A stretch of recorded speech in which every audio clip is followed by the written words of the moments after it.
Hi everyone at hashtag B1 Less News and hashtag CDC Whistleblower. I'm gonna warn you, I'm exhausted. I'm here with Timothy Welch at Tanner's dad. How you doing, Tim? I'm doing great. I'm taking on the role of Dana this morning. Perfect, because I ain't got it in me because last night I had to go to CVS at 2 in the morning after two of my kids were woken up by vaccine-induced late night seizures and wakefulness, and having run out of the tools we use, 2 o'clock in the morning to CVS. And I was inspired by this beautiful meme that I saw out there. God, I don't want to cry, but I'm so over this. Everywhere I look, it's like somebody else is mandating vaccines. And I was talking to this lawyer that is a huge player if we can get him fully in this fight, who's been fighting Big Pharma for years and won a huge judgment against one of the makers of one of the drugs. And when I described what we were talking about, he said, "Wow, Dana, that's a David and Goliath like I've never seen before." But we can't focus on that. We just have to keep on keeping on. So Tim's going to be the voice of happiness today, and I'm just going to get We know that one starfish we throw back and we make a difference to. And in our case, our starfish are children that we're saving every day. Our focus, we've tried to narrow it and say, if we can make a difference in one family's life, to say, look at your genetic tendency, look at your family's predisposition, and know the risk and benefit of every single vaccine, and educate, and we fight to retain the rights to make that decision, we are the last line of defense. We know we are the last fence that if we get knocked down, there's no boundaries between us and how many vaccines and what can be put into the systems of our children. And we know the health. It's past the tipping point. It's unbelievable to me, too, that 54% of the kids are sick and nobody is even moving. That nobody on mainstream media can even say the truth one word. One time I'd like to see any anchor say CDC whistleblower, Dr. Thompson, and the malfeasance that has happened. And you just have to keep in mind, I mean, Tim is just right.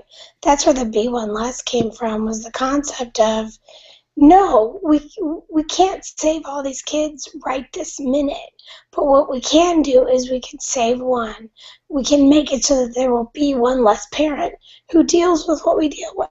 We can do that. And that's why I stopped counting after a billion. A billion conversations on social media versus zero on mainstream media. On February 11th, we passed a billion conversations about CDC whistleblower. A billion impressions were made in the 6 months, 7 months period since Dr. Thompson's announcement. And so since then, that was all a precursor to 113 bills plus being introduced, and New York coming out today with another freedom restricting movement for parents.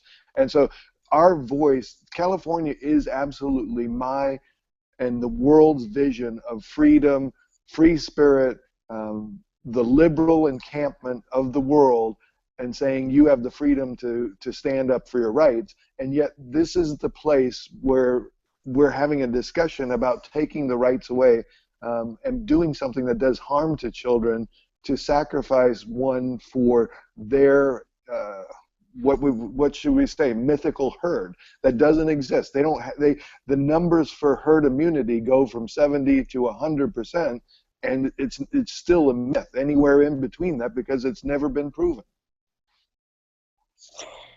You go, Tim. You go get them. So if you're looking for memes, you can go to hashtag CDC Whistleblower and hashtag Break a Billion, and that's the mother mode there. My goodness, I love going back. I mean, Tim, did you ever think that we would reach a day where we could Google some of the hashtags we've married to CDC Whistleblower, and it would be this beautiful? Well, yeah, I mean, makes me cry as well is the fact that how can you Google something and have that many articles where it's 100% on that topic? You can have politicians telling us that they've got more phone calls about the CDC whistleblowers SB 277 bill than police shootings, than assisted suicide, any news of the day, more than anything else on the horizon, but not a single news story about it. But they're writing about it in Serbia because it's happening all over the world. And if you haven't watched it yet, make sure you go to tinyurl.com/healthy2020, where Sherry Tenpenny and I discuss the Healthy People 2020. I mean, this is a money-driven government takeover of your body at a level that I could never have predicted, because if I had thought this could happen, I would have been doing what I'm doing now 10 years ago. So anyway, now let's focus really quickly on, for this next hearing on Wednesday, the other thing that they're doing is they're clustering these hearings together. So we didn't realize, because I hadn't looked, because I was so busy thinking about 277, which I knew could be a mistake if we didn't keep our eyes open, and that's exactly what happened, is that SB 572, I think it is the one that's going to mandate that daycare workers be vaccinated with the MMR, the DPT, and the flu shot every year.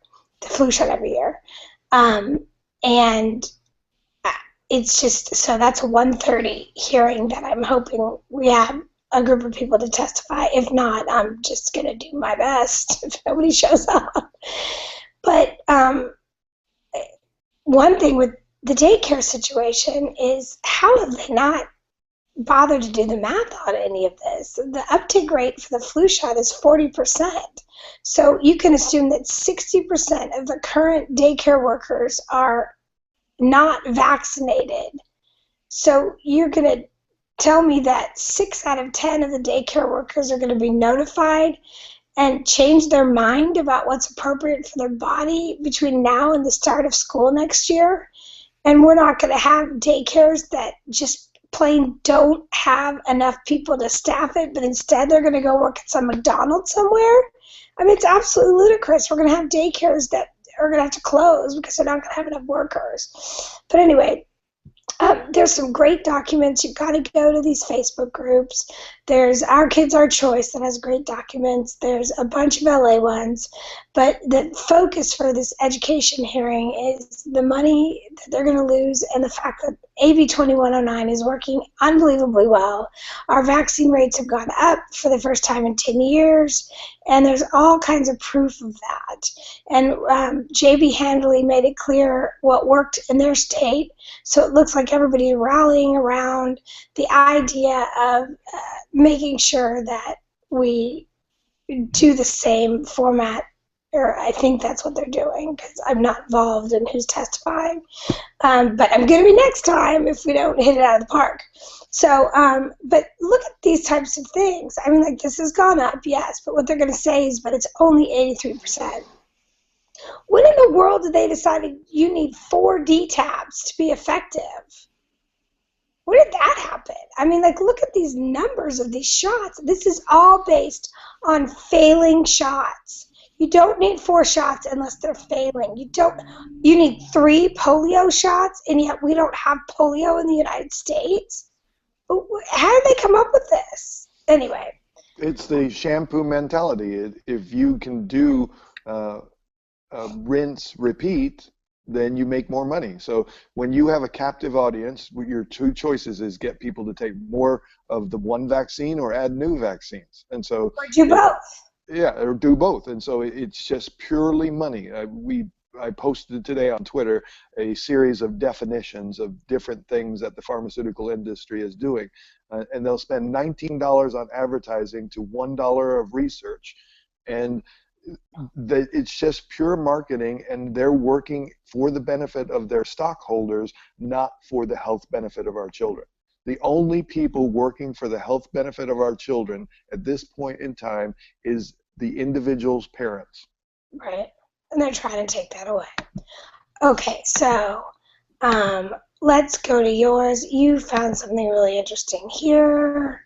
China human vaccine industry, hepatitis B, influenza, rabies, and pneumonia 2017 forecasts. And this is something we've tried to tell people about, that our vaccines are not made in America.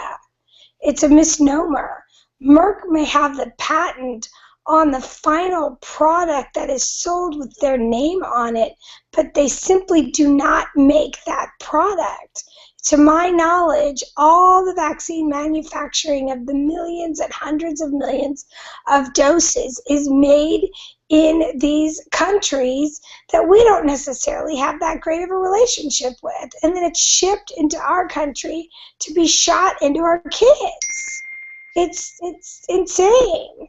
So yeah, again, so this is, I think, the first time I've seen flat out that a Chinese company is declaring that their initiative is to export these to these markets. And so, again, we go back to dog food, candy, the list goes on as far as things, jewelry that has been shown as poisonous coming out of China with lack of the supervision that has been there. And our FDA is asleep at the wheel. We'll talk about what they've done, and I think we found a story about wrinkle cream that the FDA is working on as their highest priority. Yeah, let's get that to a second, but I realized we never really visited this.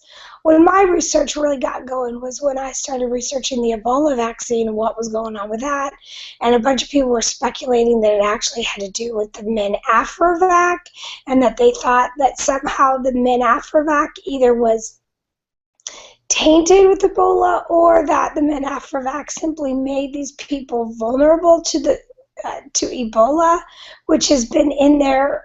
They've had Ebola since. What you need to define that term for me. I don't even know what MenAfriVac is.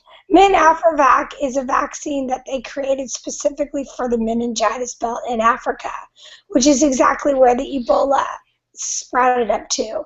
So people were speculating, and we can pull all these memes that we saw up, that they were associated. So I started going down the rabbit hole of this whole thing, as our experimental vaccines guy likes to say.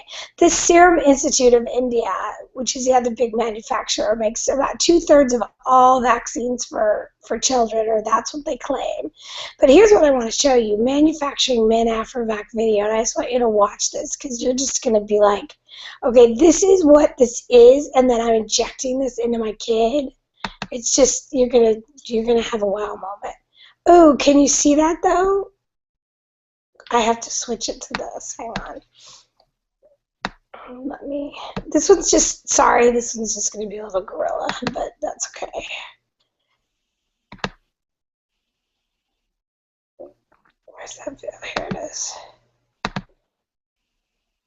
Okay, you can see it now, right? Yes. Because when I saw this, I was like, oh my God. And again, they make 2/3 of all our vaccines. And they claim that here.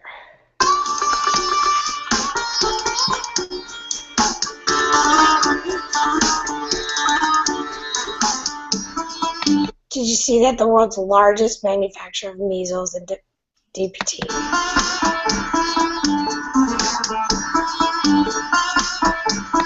2 out of every 3 children are immunized with their vaccines.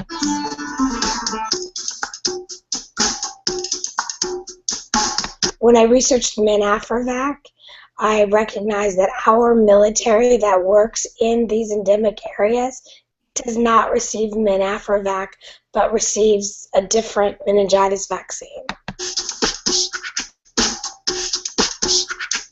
That told me no sense.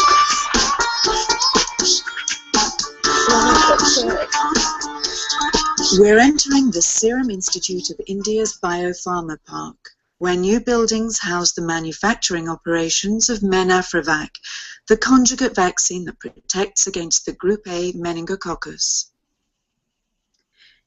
Here are the plans for Building 9, where the vaccine is manufactured from two principal raw materials, the polysaccharide of the Neisseria meningitidis A bacterium and tetanus toxoid. You're going to hear tetanus toxoid repeated multiple times when you see these different vaccines. In Kenya, they use the tetanus vaccine to deliver a sterility drug to millions of women. Tetanus is something you need to keep your ears open for in these vaccines. Conjugation consists in chemically linking the tetanus toxoid to the polysaccharide to obtain a highly effective conjugate vaccine. So again, what you're hearing, if you've seen any of the research data on the worst outcomes are the multiple vaccines as far as the multiple microbes that you get at one time. So basically you're spiking an immune response in the human body, and then all of a sudden there's 4 and 5 different microbes that your body's trying to fight all at once, and those are the most disastrous outcomes. So what's happening is these new vaccines are attaching it to a tetanus toxoid and not even counting it as another microbe. And it's one of the worst as far as outcomes. The manufacture of the vaccine begins in the preparation unit, where the equipment is washed, dried, packaged, and then placed in an autoclave, a hermetically sealed device that sterilizes the material through high-temperature steam. Once the equipment has been sterilized, the technicians prepare the two raw materials that make up the conjugate vaccine. For the polysaccharide A, the first task is to mix the powders used to prepare the liquid culture media. Portions of the meningitis strain, stored at -80 degrees Celsius, are taken, and the bacteria are grown in several stages, starting from an ampoule of the vaccine strain to a small flower. I mean, look at that. This looks like a high school chemistry class, plus or minus a little bit of the theater garb here. And I think this video is available at tinyurl.com/menafrivacvideo. Flask, a larger flask, a medium-sized fermenter of 50 liters. I mean, look at that. This looks like you pull the curtain on Oz. I think if people really saw the manufacturing of vaccines, that would be the end of it right there. And finally, an industrial fermenter of 1,200 liters. The final product from the industrial fermenter should be sufficient for about 2 million doses of vaccine. All of these operations are carried out at 37 degrees Celsius, and all steps are carefully monitored. Okay, think about the profit margin on what you just saw as far as a production facility. I don't care if all that shit costs $2 million. If you can make 2 million doses of something in a few days or weeks or whatever, our vaccines have almost no cost to them in real terms, and it's just pure profit. After the bacteria are killed, the culture material is centrifuged to separate the supernatant, where the dissolved polysaccharide is found, from the bacteria cells. The final polysaccharide is obtained through a process of clarification, concentration, and purification. This looks like pure theater to me, but okay. Tetanus toxoid, the second raw material used to make the conjugate vaccine, is produced in a similar process. The conjugation is carried out in close. Did you see that? It's just. Wait, hold. We should juxtapose Willy Wonka and the Chocolate Factory. Doesn't it look like that? Yeah. It looks like theater. It looks like it's all designed to. I mean, let's go back to the beginning of how all these vaccines started. Was with milkmaids who didn't get smallpox as much as the other people, and they noticed that the cow had cowpox, so they took some pus of the cowpox and they would scrape the skin and rub a little bit of the pus on the skin where the scrape was, and that was the beginning of vaccines. How has it become this? Oh my God. And from the convoluted nature of what this is, for every extra step and place and tube and vial and container, there's that many more places for error. Because when you're trying to grow bugs, you grow bugs. And that's where the thimerosal has become this necessary, quote unquote, evil in the international vaccine market, because they want pure profit and they need to keep the bugs under control. And wait till we're getting there. And I'm glad we're watching this, because this will get pulled soon. The formulation is the last step in the vaccine manufacturing process. It involves mixing the conjugate with an excipient. Look at that, Tim. Is that the wildest thing you've ever seen in your life? And again, it's in a total foreign country with none of the, we know the FDA and the CDC are asleep at the wheel here. This is controlling something in a totally different, I think it would be almost a third world country. I don't know if India is still considered third world. Well, it certainly doesn't have the typical lifestyle that we have in America. You know, this is probably an isolated, you know, high-end building and campus for what they're doing in India. But this is insane. Oh my God, okay.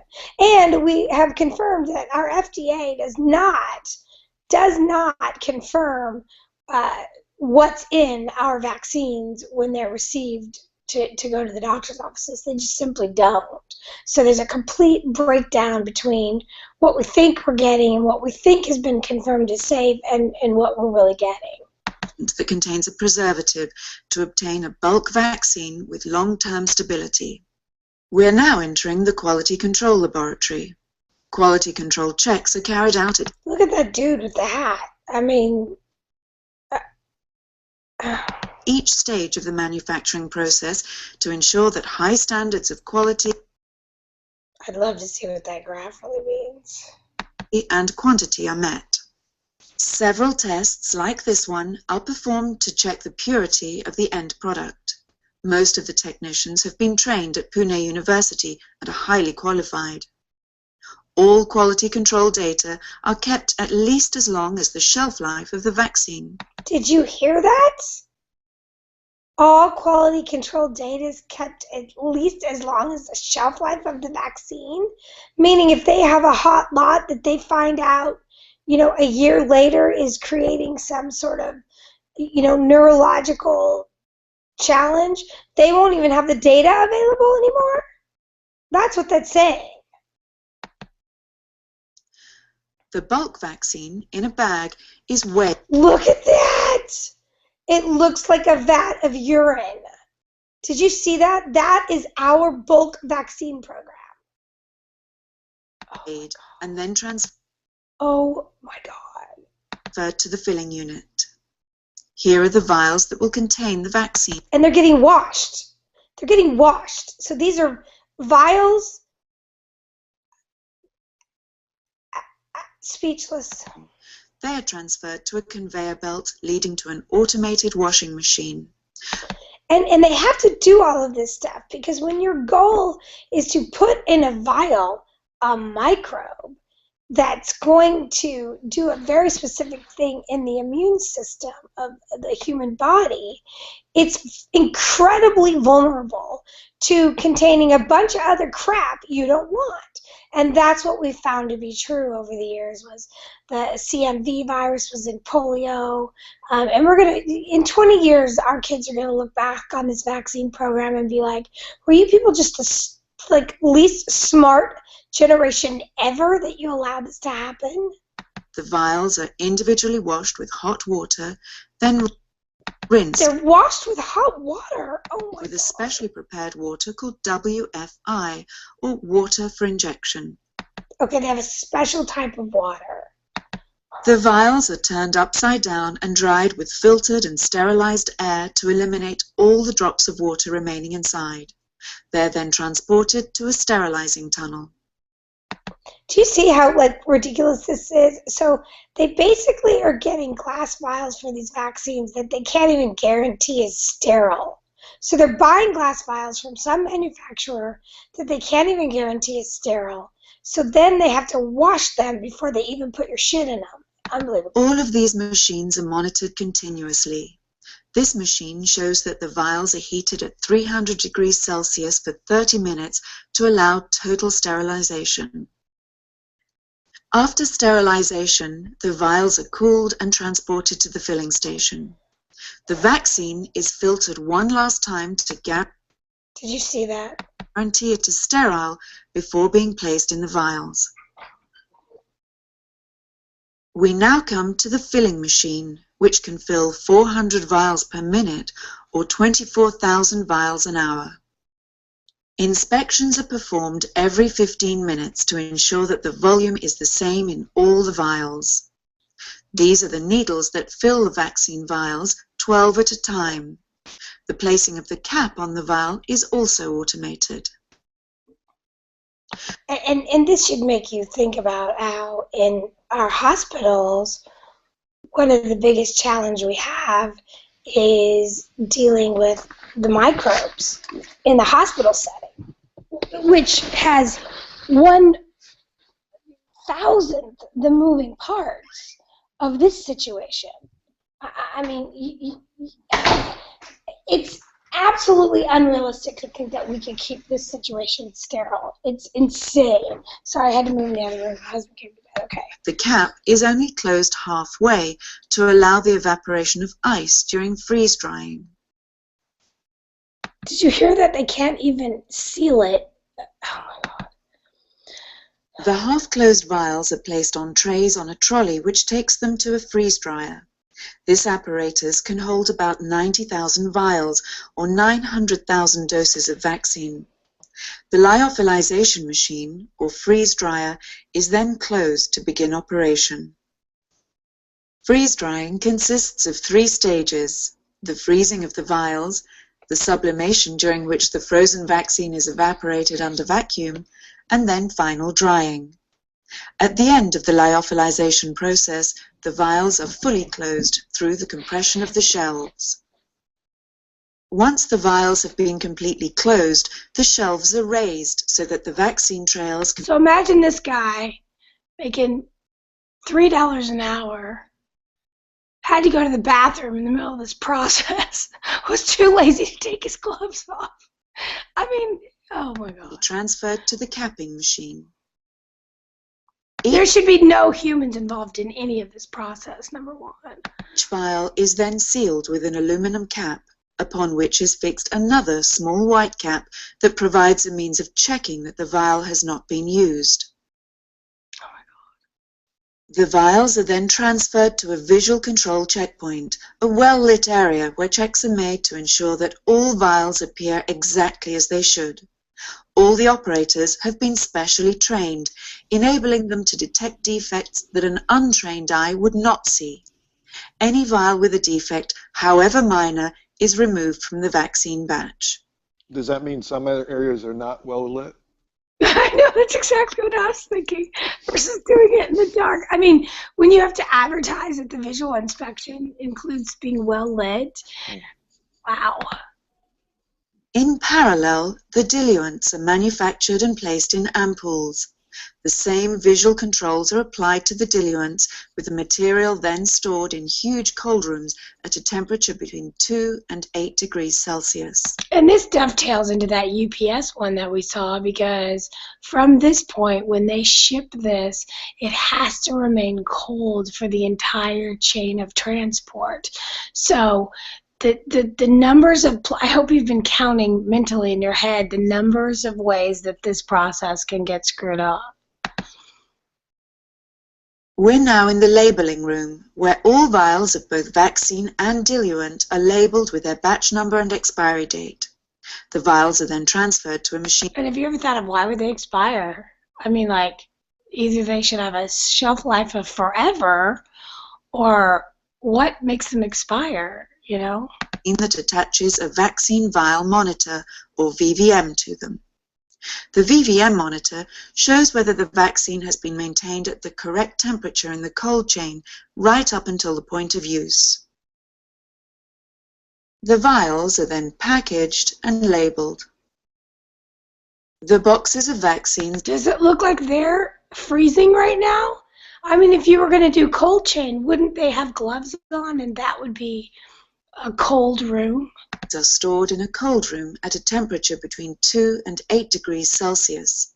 The temperature of the cold rooms is monitored continuously. Look When at it's all time for the that. vaccines to be shipped, they're transferred to the packing room. Here they're packed in polystyrene boxes filled with ice packs that maintain the temperature between 2 and 8 degrees Celsius for the duration of the journey from the Serum Institute of India to Africa. The polystyrene also protects the vaccines from damage during the trip. That's a really flawed concept that they think no matter what time of year that this situation's going to keep everything cold enough.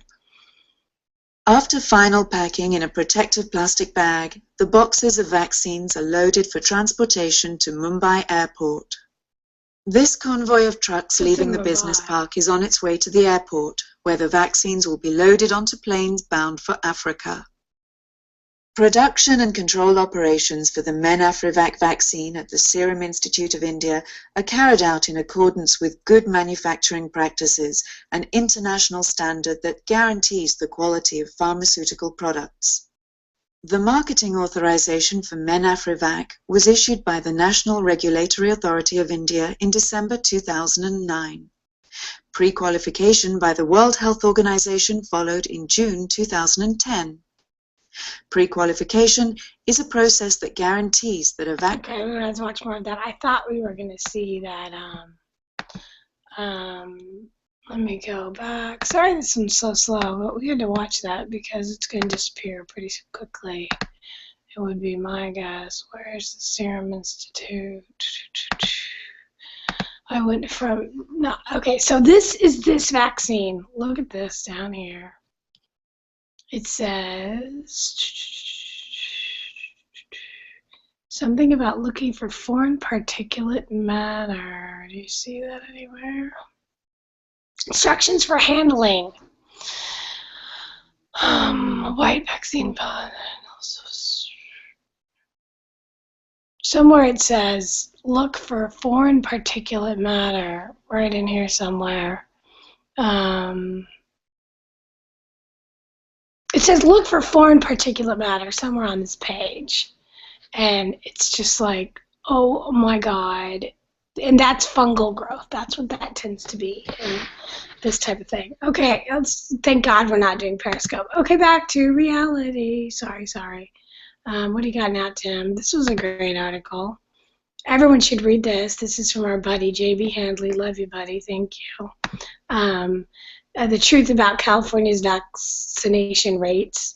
You can find this all over the internet and Twitter, but it's a great way to present the information on why Oregon dropped their bill and why California will, when they get smart, drop their bill as well. It basically says, look, you're just lying about these rates. The rates are good. You're trying to make it look bad so you can pass these laws so you can get your money from Big Pharma. And so this was the Oregon version of this that now we've produced for California.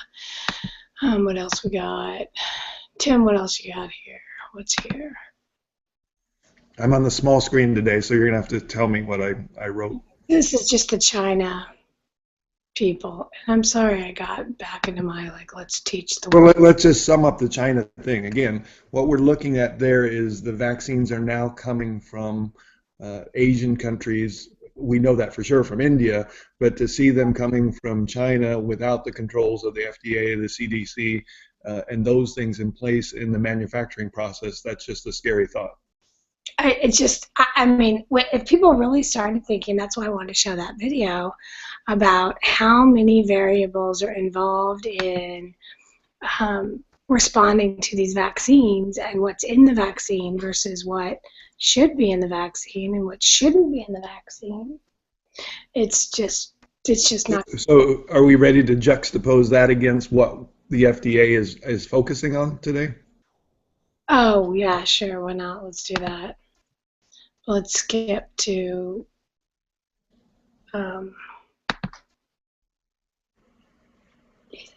Next up in the Heat and X, a warning about wrinkle creams. They're sometimes sold as a way to turn back time, but now the FDA is cautioning consumers about unrealistic expectations. Oh my God, just like that right there. I love how, though, are you noticing that what happened? Okay, good. They're starting to we use our colors almost. I'm sure it's just, copying us. Ha ha ha. ABC's Aditi Roy has the story. To appeal to our quest for flawless, younger-looking skin, some cosmetic companies are selling... I'm driving people nuts. This Olay product is great because it has a lot of moisturizers, a lot of great, like glycerin and, you know, dimethicone, big words, but really good ingredients. But I don't want you to focus on the products on the front. I want you to look at what's in the back. You know, when you flip your package around when you buy things. Okay, that's what you wanted to talk about, right, Tim? Right. When we're talking about wrinkle cream, we tell the parents to flip the package around and read the ingredients and make sure it's something that's going to be helpful and not harmful to them. When it comes to giving your baby a vaccine, all we ask is that you ask the doctor for the vaccine insert and see the side effects and actually understand what the vaccine is going to do to your child. And here I am at hashtag CDC Whistleblower. It's still rock solid. So we love you guys. And sorry I was a little down today. I just had to go to CVS at 2 o'clock in the morning. And this is a behemoth problem. And we need people stepping up and not going away. Oh, and here's the other thing that we noticed was this lady right here was the one who had the 4-month-old that got the measles. And she testified at our Senate hearing for Health Committee, and she complained that she couldn't go out in public because we weren't vaccinating, and yet she came to the hearing knowing full well there was going to be over 1,000 people there that were probably mostly unvaccinated. So it's just pure hypocrisy coming and going, and we're loving ourselves some Marcia McClellan. And let's just end on this. Well, let's just put a word in, too, as to the difference in the advertising you're seeing right now. It was in 1981, they changed the law that said the vaccine manufacturers, not the drug manufacturers, only had to say, talk to your doctor. In the last couple of years, you're seeing a lot more side effects being listed with the drugs on TV, and we're beginning to wonder why. And we did some research, and we found out that the reason there's more side effects being listed on the drugs now is because they've been sued so many times that they have to put those disclaimers more loudly into the advertising. All they're responsible for saying is read more detail in a magazine or see your doctor for additional information. But now we're getting longer and longer lists of side effects on drugs. Of course, there's no side effects mentioned when you mention vaccines because we can't sue them. There's no way we can go sue those manufacturers. But one of the angles that is coming out is they are required to give you informed consent, and they're not doing that. And I can't believe somebody put that picture on there of Ben. Ben, if you're watching this, you're on borrowed time, buddy, as far as us not switching gears on how we educate you. Just to be clear, totally education-based is what I'm talking about, because it's not happening fast enough. We've already seen some things that you did not know that you absolutely should have known. We've been gentle. We've not had you be someone that we pointed out the flaws in the way that you process this information, and the time is quickly approaching that we're going to have to do that. I handed this to Ben Allen on day one when I met him, and I need an update on how he's doing on his learning curve. So we will see you on Twitter Wednesday. Huge rally. We have to be there at 9 a.m. Make sure you wear red. Our two assignments again. We'd like to see that video, the tinyurl.com/Dr. Andrew Wakefield, shared with as many people as possible, as often as possible. Any other action requests today? Yeah, we have to show up and be in red, and then we have to be prepared to go to the other hearing that's at 1:30 on SB, I think it's 792, that's going to require that these completely unvaccinated child care workers be vaccinated by their 2016 employment year starting in September, and right now 60% of them are choosing not to vaccinate with the flu shot, so there's no reason to believe that this isn't completely under duress. So it's a really bad law, and it's going to create a lack of people to take care of our children in real time, and of course they don't seem to care about that. They think they can just pressure everyone into anything. So finally, again, the 113 mandates that were issued in the last 45 days are all designed to lead towards forced adult vaccinations. I mean, to get us caught up on a schedule that's going to increase the profits for pharmaceuticals. I read this morning that pharmaceutical profits jumped from the 6 to 10 billion range to projected to over 100 billion very shortly. And if everyone thinks we're just talking out our keister, this is the vaccine schedule. When you add this up between the ages of 19 and 65, this is 83 vaccines. And one thing that I really want people to key on is this right here. And Ben, if you're watching, this verifies what you said when we told you about how we have the highest rate of the whooping cough vaccine and the highest rate of whooping cough by a factor of 10 compared to all over the world. And more whooping cough vaccine, more whooping cough. And he said, oh, yeah, that's a bad vaccine. The same guy who's trying to mandate vaccines across the board. And so what you need to see right here is this is the DTaP vaccine. And right here they say if you're pregnant, you should get a Tdap vaccine during the 3rd trimester of every pregnancy. That is a failing vaccine. That is a vaccine that does not work. Adult vaccines coming. Don't decide to get in the fight when it's too late. So we will see you on Twitter. Okay, thanks, guys. Sorry so glum today, but I'll be better tomorrow. Bye.